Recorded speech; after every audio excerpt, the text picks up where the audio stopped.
Jason Candle was kind of on the hot seat heading into 2022, and a win of the MAC championship kind of eased some of those concerns. Today, we take a look at the top 10 players that can help them take another step in 2023. Everything's going to start with DEQUAN Finn, one of the best players in the MAC. You look at what he did last year, it wasn't a tremendous improvement, but it was enough of an improvement to make this team even better. You threw 23 touchdowns, 12 interceptions. You want to get that number down, only 59.8% completion percentage. I think you want to get that number better too. Only 2,200 yards passing. You see that dual threat with his 632 yards on the ground. I think that if he can take another step as a passer, Toledo is going to be a terrifying team in the MAC. This is going to be a really good team, and DEQUAN Finn is going to play a big role in that. Now, I think he'll be just fine, even if he doesn't take a step forward as a passer. But the best thing for this offense and for Toledo is if he can figure out a way to be more accurate and take care of the football better as well. The player who had an incredible year in 2022 was QUINYON Mitchell. The cornerback had 19 passes defended and 5 interceptions. We talked about him quite a bit, and a big reason why is because we knew a lot of the talented players in the secondary for Toledo. We just didn't know about him, and he kind of took the world by storm, took the MAC world by storm, and now he's one of the best cornerbacks in college football. Now, whether or not he can replicate that success, we don't really know because I bet teams are going to avoid his side of the football. Now, teams did test him quite a bit despite those 5 interceptions, so maybe they continue doing that. But either way, he's going to have an impact whether teams look his way or not. One of DEQUAN Finn's favorite targets last year was Juwan Newton, and 830 yards, 9 touchdowns. He is going to be someone that commands a lot of attention in the slot. He's an explosive playmaker for this team, averaged nearly 16 yards per catch.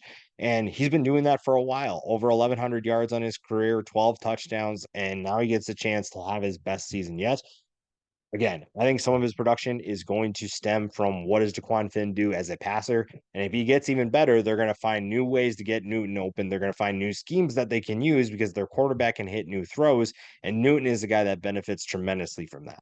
A great compliment to DEQUAN Finn in the backfield is JACQUEZ Stewart. 770 yards, 4 touchdowns. You'd like to see those numbers get better.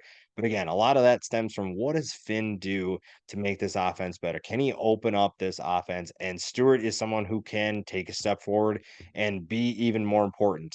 I think that he has the ability to be a 1,000-yard rusher, and this offense can be extremely explosive. Some of that is out of his control, but he at least knows he can do his part, and this rushing attack is in great hands with the two that are returning. One of those guys that we knew in the secondary was Nate Bauer, 6 foot, 200 pounds, a guy who's been productive his entire career and had a pretty decent season last year. 61 tackles, 4 tackles for loss, 4 passes defended, 2 interceptions. That's just adding to numbers that we've seen in the past. And he is back for one more year, and he's a veteran player that's going to help this defense. Now, this is a defense that lost a couple of key players, and having a guy like Bauer back is huge. This secondary is extremely talented, arguably the most talented in the MAC and one of the most experienced in college football. And Bauer has a chance to give that experience to some of the inexperienced players.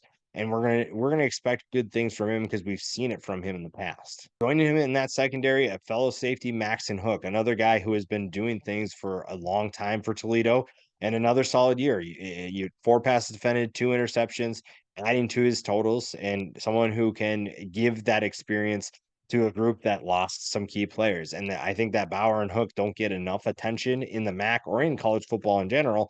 That's why we talk about them here, is because these guys are good, and you need to talk about some of those players that make huge impacts on their teams. Dallas Gant took a huge step forward for Toledo's defense, and last year you saw the production: 116 tackles, 5.5 tackles for loss.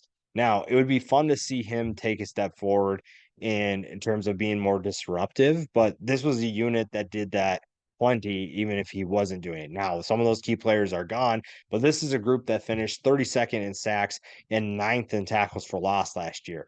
Gant is going to have to play a bigger role because of some of those players departing, but I think that he can do that. And if he does do that, you're putting him into that NFL conversation. And I think that he belongs there, and he's going to be able to show why he deserves that. Keeping DEQUAN Finn upright is probably the biggest thing for Toledo, and getting running lanes open too is going to be huge.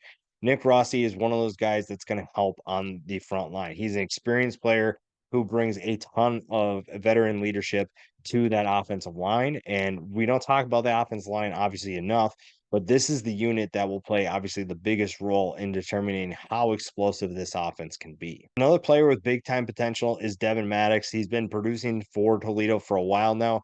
And if Finn can take that step forward, I think he has a bigger year. 548 yards last year, 3 touchdowns. Another guy who's undersized in terms of your wide receivers, but probably works well out of the slot. Someone who can be disruptive and extremely explosive. It's just a matter of, can he find that chemistry with Finn once again, and can Finn take that step forward? And finally, one player who I think has the biggest impact on the defense is Judge Culpepper, a defensive tackle at 6'4", 290 pounds. If he can take a step forward and be even more explosive, even more disruptive for this defense, then things open up for guys like Dallas Gant behind him. Now, the secondary obviously will benefit from that too if he's getting after the quarterback, but a lot of that's going to be happening on the edge. Now, if he does a great job and does things, a lot of better things for this defense in terms of being disruptive and explosive, then not only will Toledo be a much better team, but this defense is going to be a unit you don't want to face on a weekly basis. Toledo has everything they need to repeat as MAC champions. They have a target on their back, which is right where they want to be. We didn't expect Jason Candle to do that last year, and he surprised us all with a MAC championship. Now, they still finished 9-5, so you could see them take a step forward, improve even more. But with teams like Ohio and Buffalo on their backs, there's not much room for any slip ups. They have the talent to be able to be explosive offensively, and they have a good secondary along with a couple good players in the front seven. It's just a matter of finding those extra players to be on the edge, to be disruptive, and finding depth that will help them as well.